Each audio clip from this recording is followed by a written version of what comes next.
जय हिंद दोस्तों, स्वागत है आप सभी का एक पाठशाला में। यहाँ हम देश दुनिया की महत्वपूर्ण खबरों का विश्लेषण करते हैं, साथ ही उनके पृष्ठभूमि पर चर्चा भी। अंत तक जरूर देखिएगा, क्योंकि नई खबरों के साथ आपको उनके महत्वपूर्ण फैक्ट्स भी मालूम होंगे। तो चलिए शुरू करते हैं आज का विश्लेषण। आज का पहला विश्लेषण है 150वां वर्ष एनिवर्सरी मनाया जा रहा है वंदे मातरम का। तो हम जानने की कोशिश करते हैं वंदे मातरम की कुछ हिस्टोरिकल फैक्ट्स के बारे में। वंदे मातरम बंकिम चंद्र चटर्जी के द्वारा लिखा गया है और ये हमारे देश का नेशनल सॉन्ग भी है। वंदे मातरम को बंकिम चंद्र जी ने 1875 में लिखा था फर्स्ट टाइम, इसलिए 2025 में ये 150वां वर्षगांठ मनाया जा रहा है। हमारे देश में कॉन्स्टिट्यूशन असेंबली ने 24 जनवरी 1950 को इसे as a national song adopt किया था। इस वंदे मातरम में टोटल 6 स्टेंजा हैं, जिनमें से सिर्फ 2 स्टेंजा को एज ए नेशनल सॉन्ग लिया गया है, बाकी 4 को नहीं। तो पहली बार वंदे मातरम को पब्लिश किया गया था आनंद मठ में। आनंद मठ एक नोवेल है जो बंकिम चंद्र चटर्जी के द्वारा ही 1882 में लिखा गया था। ये उपन्यास यानी ये नोवेल सन्यासी विद्रोह, जो हिंदुस्तान का पहला विद्रोह है, उसकी पृष्ठभूमि पर आधारित। तो इसके अंग्रेजों ने आनंद मठ और वंदे मातरम दोनों को बैन कर दिया था, ताकि लोगों में देशभक्ति की भावना को जागृत ना किया जाए। अब वंदे मातरम को सबसे पहली बार किसने गाया? वंदे मातरम को सबसे पहले रविंद्रनाथ टैगोर ने पब्लिकली गाया। कब गाया? तो इंडियन नेशनल कांग्रेस के कलकत्ता अधिवेशन में 1896 में इन्होंने गाया था। दूसरी बात, वंदे मातरम को इंटरनेशनल प्रेजेंस कब मिला? तो वंदे मातरम को जर्मनी में सबसे पहली बार इंटरनेशनल प्रेजेंस, मतलब इंडिया के बाहर पहली बार जर्मनी में गाया गया 1907 में, जब मैडम भिकाजी कामा ने वहां नेशनल फ्लैग का अनावरण किया था। ये थी कुछ महत्वपूर्ण खबरें। साथ ही वंदे मातरम हमारे देश के शहीदों के द्वारा सबसे ज्यादा लगाए जाने वाले नारे थे। खुदीराम बोस, मदन लाल धिंगरा जैसे कई सारे शहीदों ने इसी का जाप करते हुए शहादत को हासिल किया था। चलिए नेक्स्ट न्यूज़ की तरफ देखते हैं। नेक्स्ट न्यूज़ है अपना महापरिवहन दिवस मनाया गया 6 दिसंबर को। तो महापरिवहन दिवस क्यों मनाया जाता है और 6 दिसंबर को ही क्यों? वो भी आप इमेज में देख सकते हैं। ये अपने बी आर अम्बेडकर, दादा भीमराव रामाजी अम्बेडकर की तस्वीर है, जो अपने देश के फादर ऑफ कॉन्स्टिट्यूशन भी कहे जाते हैं। इनका डेथ एनिवर्सरी है 6 दिसंबर को। 6 दिसंबर 1956 को इनकी मृत्यु हुई थी। इनकी मृत्यु को एनिवर्सरी के रूप में महापरिवहन दिवस मनाया जाता है। अब महापरिवहन ये नया नाम क्यों दिया गया है? क्योंकि इन्होंने बौद्ध धर्म अपना लिया था। अब बौद्ध धर्म अपनाने की वजह से, बौद्ध धर्म लोगों की मान्यता होती है, उनका उद्देश्य होता है अपनी मृत्यु के बाद महापरिनिर्वाण को प्राप्त करना। जब भगवान बुद्ध ने यही उपदेश दिया था, उनका लास्ट एम, इंसानों का लास्ट एम महापरिनिर्वाण का होना चाहिए। तो इसलिए इनकी मृत्यु के दिवस को परिनिर्वाण दिवस के रूप में मनाया जाता है। इनकी मृत्यु 6 दिसंबर 1956 को हुई थी। ये भारत रत्न भी इनको मिला। ये भारत रत्न इनको 1990 को मिला था। इनका पूरा नाम डॉक्टर भीमराव रामाजी अम्बेडकर है। कई एक बार पूछे जाते हैं एग्जाम में। साथ ही इन्हें chief architect of Indian constitution भी कहा जाता है। साथ ही ये हमारे देश के पहले कानून मंत्री थे। 15 अगस्त 1947 से लेकर 6 अक्टूबर 1951 तक ये हमारे देश के पहले कानून मंत्री के रूप में काम किए। हिस्टोरिकल फैक्ट्स है कि ये चुनाव लड़े जिन्होंने इतना बड़ा संविधान लिखा, कानून लिखा, जिनके लिखे हुए संविधान पर देश में चुनाव होते हैं, व्यवस्था चल रही है, यह व्यक्ति चुनाव में हार गए। पर फिर भी जवाहरलाल नेहरू के द्वारा इनको एक प्रधानमंत्री जवाहरलाल नेहरू ने इन्हें अपने कैबिनेट में पहला कानून मंत्री बनाया, क्योंकि इनमें वो काबिलियत थी। उस समय इनसे बढ़िया कोई भी लॉ मिनिस्टर के लायक इनसे बढ़िया नहीं था। इन्होंने स्वतंत्रता संग्राम के समय 4 न्यूज़पेपर भी लिखे थे। चारों का नाम, जैसे कि आपका पहला, सबसे पहले इन्होंने मूक नायक लिखा, फिर बहिष्कृत भारत लिखा, फिर जनता लिखा, और फिर इन्होंने प्रबुद्ध भारत जैसे 4 महत्वपूर्ण अखबारों का भी ये संस्थापक रहे। अब एक इनके बारे में फैक्ट है, पूना पैक्ट, इनके द्वारा पूना पैक्ट साइन किया गया था। क्यों किया गया था? क्योंकि पूना पैक्ट में जो रिजर्व सीट था, अलग से सीट के लिए मांग की जा रही थी, उन्होंने reserve seat for depressed class के लिए एग्री हुआ था। तो आप लोगों को बताना है कि पूना पैक्ट अंबेडकर ने किसके साथ साइन किया था। साथ ही साथ आपको ये भी बताना है कि अंबेडकर जी ने बौद्ध धर्म कब और कहाँ अपनाया था। आपको इन दोनों प्रश्नों का जवाब मिलेगा वीडियो के अंत में। अंत तक बने रहिए। नेक्स्ट न्यूज़ की तरफ बढ़ते हैं। Delhi LG CM honour service chief on armed flag day. हमें यहाँ दिल्ली के साथ साथ आर्म फ्लैग डे के बारे में जानना है। सबसे पहले हम आर्म फ्लैग डे के बारे में जानने की कोशिश करते हैं। आर्म फ्लैग डे कब और क्यों मनाया जाता है? तो आर्म फ्लैग डे दिसंबर 7 दिसंबर को मनाया जाता है। इस दिन को आर्म फोर्स फ्लैग डे हम भारतीयों को अपने आर्मियों के प्रति कृतज्ञता प्रकट करने के लिए एक मौका मिलता है। इस दिन आर्मियों के वेलफेयर के लिए, उनकी army means military forces, military persons जो भी डिफेंस में हैं, उनके वेलफेयर के लिए एक मास कंट्रीब्यूशन किया जाए, उसके बेसिस पे ये डे ऑब्जर्व किया जाता है, और ये डे 1949 से मनाया जा रहा है। इसमें जो फंड इकट्ठे किए जाते हैं उसको केंद्रीय सैनिक बोर्ड के द्वारा मैनेज किया जाता है, और वह जितने भी आर्मी, नेवी, एयरफोर्स सोल्जर्स हैं, उनके फैमिली के वेलफेयर के लिए यूज होते हैं। इसमें कंट्रीब्यूशन आम पब्लिक के द्वारा किया जाता है। मतलब ये आर्म फ्लैग डे एक सिंबॉलिक तौर पे कि हमें अपनी सेना के प्रति कृतज्ञता दिखानी है, उसके लिए हमें कुछ करना है, तो इसमें बढ़ चढ़ के डोनेशन के लिए फंड कलेक्ट किया जाता है।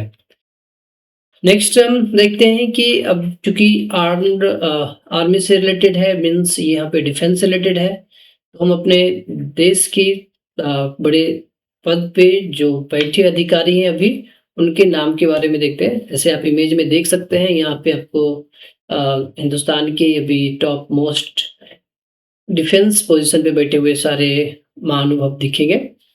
ये बीच में आपके दिल्ली के मुख्यमंत्री हैं, ये दिल्ली के एलजी हैं, ये आपके एयरफोर्स के हैं, ये नेवी के हैं, बाकी इसमें से एक ये आर्मी वाले हैं और दूसरा सीडीएस होंगे।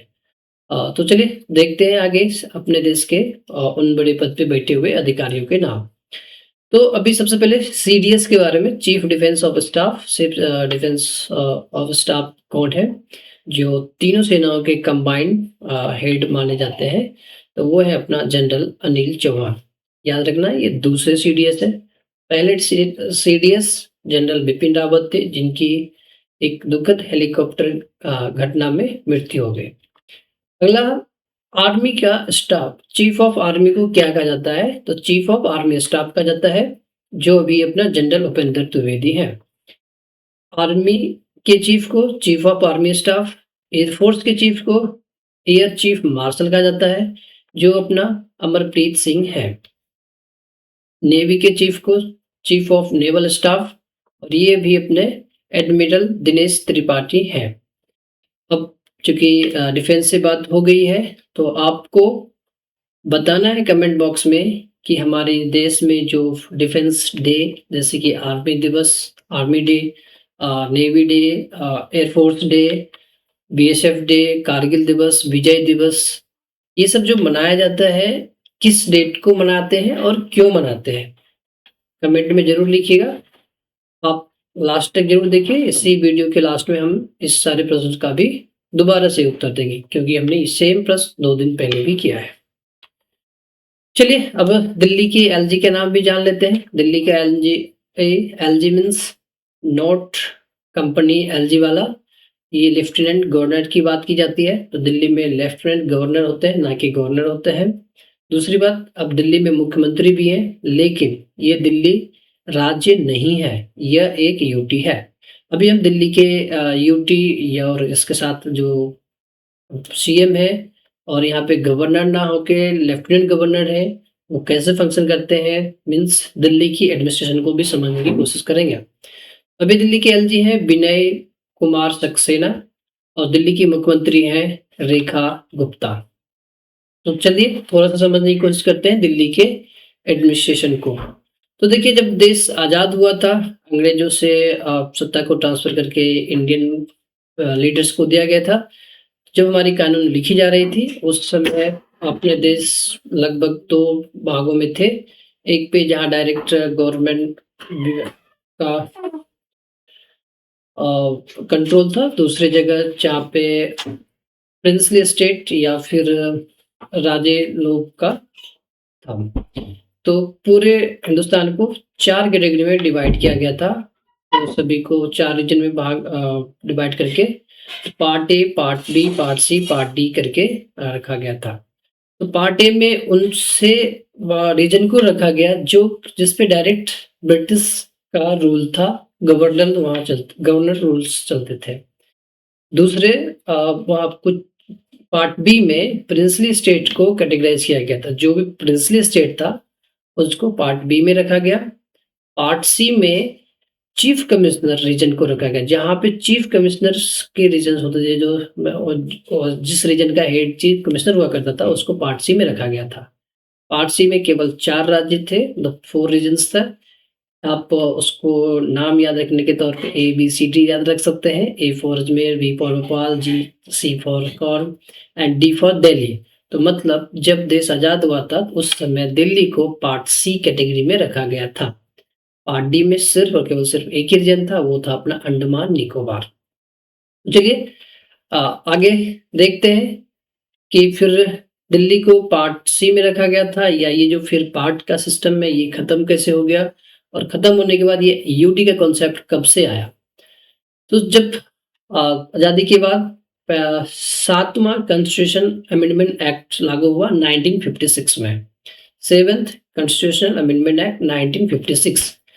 इस दिन इस अमेंडमेंट के बाद एक स्टेट रीऑर्गेनाइजेशन एक्ट लागू हुआ, स्टेट रीऑर्गेनाइजेशन एक्ट 1956।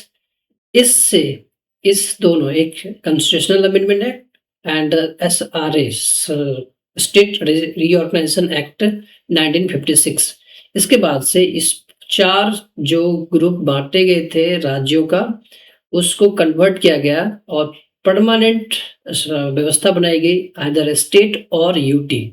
कोई ABC इसके कोई सिस्टम नहीं रहा। Part A, part B, part C, part D सबको मर्ज करके 2 ही चीजें बनाई गई, आइदर स्टेट और यूटी। इस समय के बाद से एक और लॉ बनाया गया, कानून बनाया गया, जिसके तहत दिल्ली में यूटी के रूप में रखा गया और वहां से उसका एडमिनिस्ट्रेशन हुआ। तो दिल्ली एडमिनिस्ट्रेशन एक्ट 1966 से ये बताया गया है कि दिल्ली में लेफ्टिनेंट गवर्नर होगा, जो अपॉइंट होंगे प्रेसिडेंट के द्वारा। प्रेसिडेंट वर्ड लेते ही अपने दिमाग में आना चाहिए कि कॉन्स्टिट्यूशन में प्रेसिडेंट के बारे में आर्टिकल 52 में लिखा हुआ है, ताकि हमारा रिवीजन होता रहे, क्योंकि हम रिवीजन नहीं करेंगे तो भूलते चले जाएंगे। तो अब नेक्स्ट, जब यूटी बन गया, तो यूटी बनने के बाद पहले से चूंकि दिल्ली में सीएम थे, लेकिन जब ये SRA 1956 हुआ तो वहाँ की लेजिस्लेशन अबॉलिश्ड हो गई। तो फिर डिमांड होने लगा, बहुतों के कॉन्फ्लिक्ट होते-होते एक कमिटी बिठाई गई। इस कमेटी का नाम था बालकृष्णन कमेटी।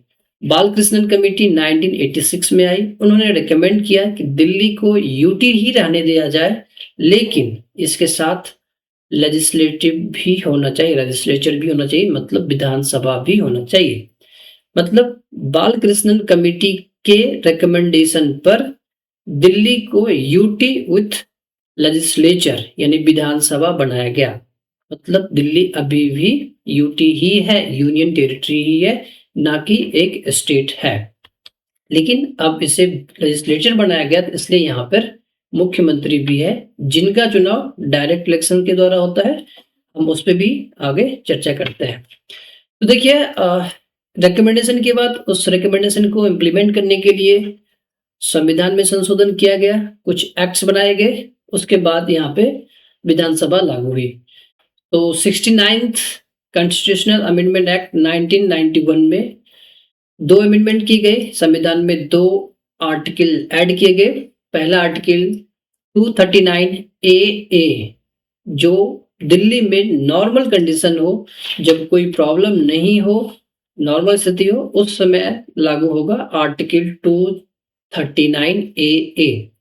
दूसरा, जब आर्टिकल 239 ए काम नहीं करे, मीन्स यदि किसी कारणवश से सीएम का पद मीन्स लेजिस्लेचर का सेशन एबॉलिश्ड हो जाए, डिसॉल्व हो जाए, तो उस समय क्या काम होगा। तो जैसे कि अदर स्टेट्स में, नॉर्मल स्टेट्स में यदि वहाँ की सरकारें गिर जाती है, तो वहाँ पर फिर जो है राष्ट्रपति शासन लागू किया जाता है। तो उस कंडीशन मीन्स राष्ट्रपति शासन के लिए स्पेशल आर्टिकल ऐड किया गया आर्टिकल में, कॉन्स्टिट्यूशन में, आर्टिकल 239 ए बी।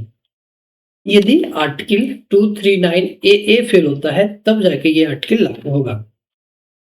तो अब इसके बाद एक एक्ट बनाया गया, जो government of NCT national capital territory act के रूप में 1991 बनाया, जिसमें दिल्ली को बनाया गया यूटी विथ यूनिकैमरल लेजिस्लेचर। मतलब दिल्ली में अभी भी यूटी ही रहेगा, लेकिन यूनिकैमरल लेजिस्लेचर होंगे। यूनिकैमरल मतलब इसमें सिर्फ एक ही सदन होगा। जैसे पार्लियामेंट बाई कैमरलिज्म है, क्योंकि वहां पे निचली सदन, उच्च सदन, lower house, upper house, Lok Sabha, Rajya Sabha है, पर दिल्ली में ऐसी कोई व्यवस्था नहीं है। अब फॉर एग्जांपल बिहार में lower house and upper house भी है, इसलिए वहां पे बाई कैमरलिज्म लेजिस्लेचर है, लेकिन दिल्ली में यूनिकैमरल लेजिस्लेचर है। मोस्ट ऑफ द स्टेट्स में यूनिकैमरल लेजिस्लेचर ही है। तो आपको ध्यान रखना है, दिल्ली में भी यूनिकैमरल लेजिस्लेचर से शुरुआत किया गया। ये government of NCT Delhi act 1991 से शुरू किया गया। अब इसी एक्ट में बताया गया डी ज्यूरो हेड, मतलब nominal head of Delhi. Nominal head of Delhi lieutenant governor हो गए, जो भी हमने देखा, अभी लेफ्टिनेंट गवर्नर दिल्ली के विजय कुमार सक्सेना है। पर डिफैक्टो हेड कौन, मतलब एक्चुअल में कौन होंगे, तो जो पब्लिक के द्वारा इलेक्ट होके आएंगे, मतलब CM is leader of the elected member of legislative assembly. तो सीएम डिफैक्टो हेड होते हैं, एक्चुअल में पावर सीएम के पास होता है, लेकिन उसके बारे में भी हम थोड़ा सा देखेंगे कि दिल्ली में कुछ पावर्स की भी लिमिटेशंस है। अब सीएम का अपॉइंटमेंट प्रेसिडेंट के द्वारा ही होगा, लेकिन ओथ दिल्ली के एलजी के द्वारा दिलाया जाएगा। अब दिल्ली में जो विधानसभा की सीट्स होंगी, उसका डिसीजन पार्लियामेंट करेगा बाय लॉ, और दिल्ली की जो चुनाव होगी वो डायरेक्ट इलेक्शन के द्वारा होगा।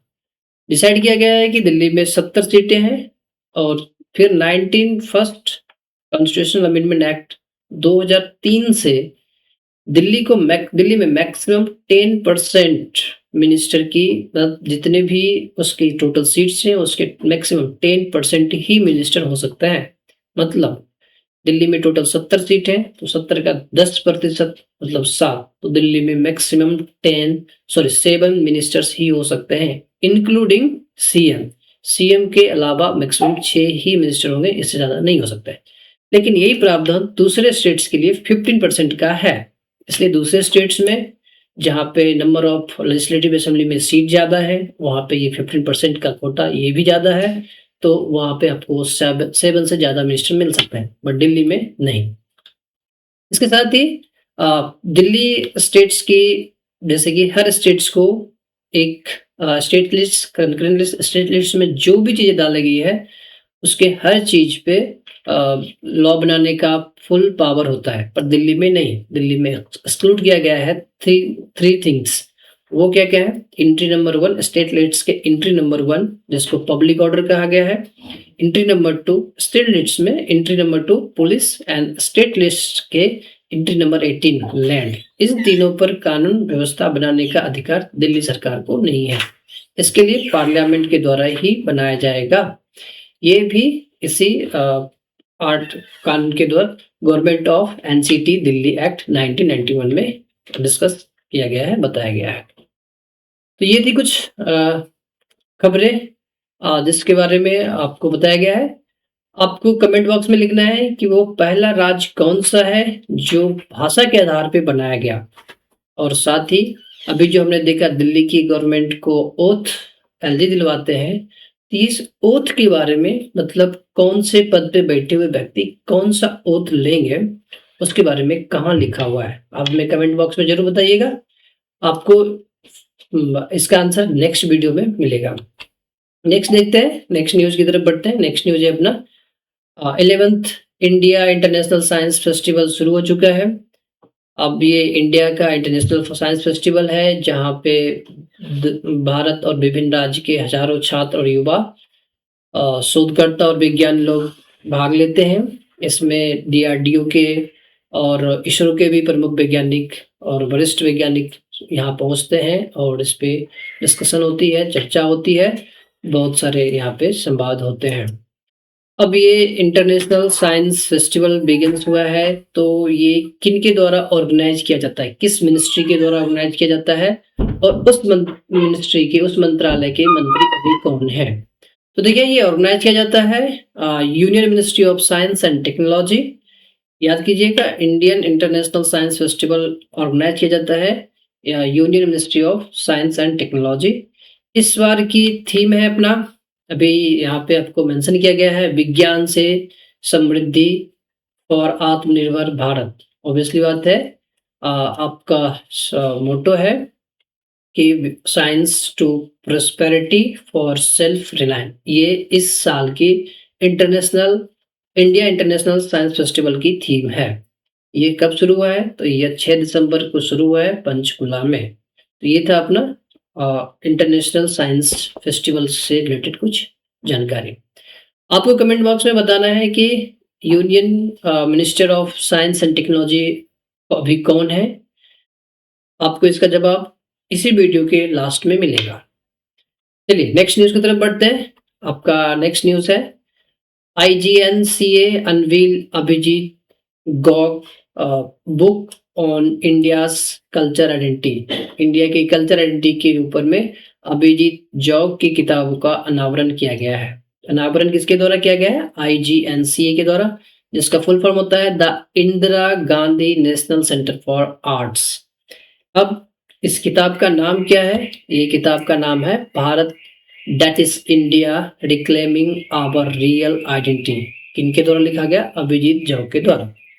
चलिए नेक्स्ट न्यूज की तरफ बढ़ते हैं। नेक्स्ट है आपका द मास्टर क्रिएशन 2.0।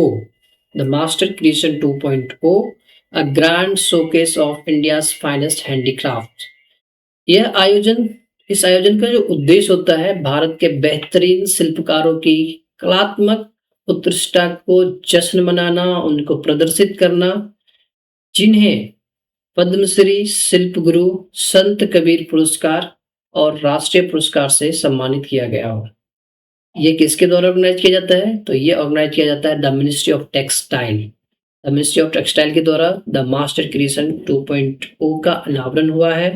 तो हमें आपको कमेंट में बताना है कि अभी मिनिस्टर ऑफ टेक्सटाइल कौन है। इसका भी जवाब इसी वीडियो के लास्ट में आपको मिलेगा। ये कहाँ पे शुरू हुआ है? ये दिल्ली में हुआ है, एट दिल्ली हाट। दिल्ली हाट में, दिल्ली में ही हुआ है। नेक्स्ट न्यूज़ की तरफ बढ़ते हैं। ये अपना इंटरनेशनल न्यूज़ से है, ऑब्वियसली बात है। यूएस के प्रेसिडेंट डोनाल्ड ट्रंप को फाइनली एक पीस प्राइज मिल गया है, पर इनका अटेम्प्ट है, टारगेट है नोबेल पीस प्राइज के लिए, जिसके लिए ये कई एक बार इंटरनेशनल मंच पे जाके, इंटरनेशनल फोरम में जाके अब बता चुके हैं कि इन्होंने दुनिया में शांति के लिए कितने प्रयास किए हैं। साथ ही साथ ये भी कहते हैं कि इंडिया पाकिस्तान जिसका कॉन्फ्लिक्ट इस साल हुआ है, जिसमें हमारे देश के ऑपरेशन सिंदूर किया गया था और ये भी ऑपरेशन कंटिन्यू ही है, उसके बारे में इनका क्लेम है कि इन्होंने ही उस ऑपरेशन को पॉज करवाया है, रोका है, जिसका खंडन इंडियन गवर्नमेंट बार-बार किए जा रही है। लेकिन पाकिस्तान वालों ने क्रेडिट दिया इनको, ये खुद भी क्रेडिट दे रहे हैं और ऐसे-ऐसे कई एक वर्ल्ड के कॉन्फ्लिक्ट है, वार है, जिनको बंद करने या उनके करने की कोशिश का दावा ये करते हैं ताकि इनको पीस प्राइज़ मिले। पर अभी ये नॉमिनेट नहीं हुए।